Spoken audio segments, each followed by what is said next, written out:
And my monologue is from a play called Camp Siegfried by Bess Wohl.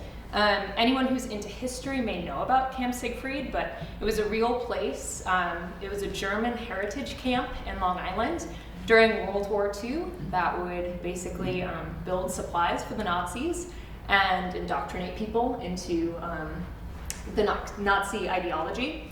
So this play follows a young girl and a guy who meet there, and you watch chaos ensue, basically. And I just want to say, I think if you haven't read the play, you really should, because history repeats itself, and it's really important to watch as stories unfold and unfold again and unfold again. And with that, I'll just do the monologue.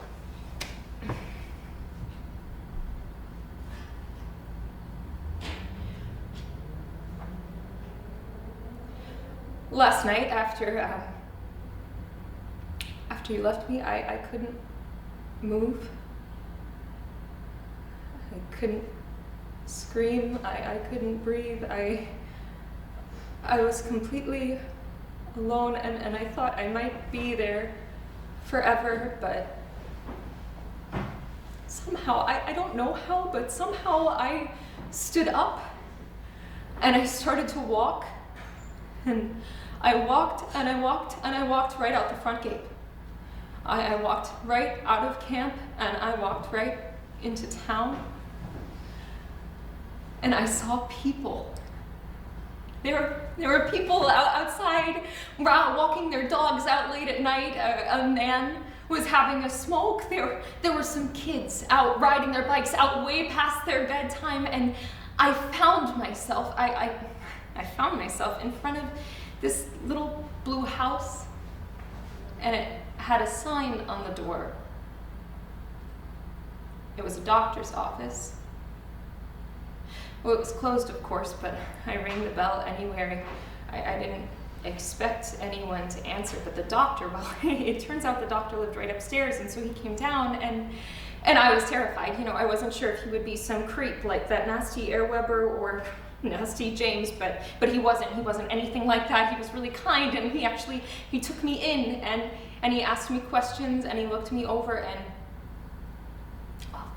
it turns out I just had the wind knocked out of me, really.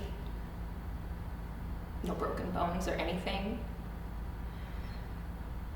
But he looked at my blisters, and he wrapped my toes in gauze, because it turns out that I actually lost 4 toenails this summer.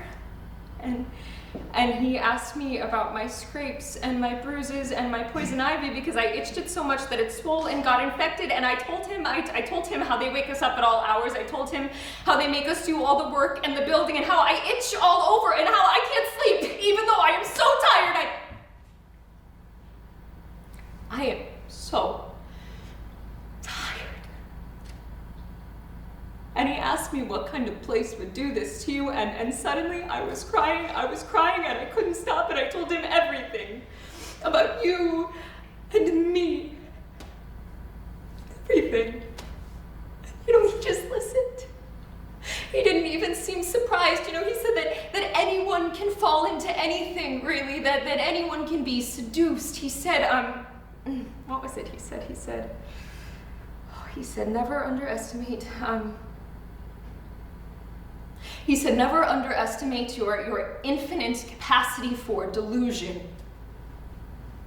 I mean, this whole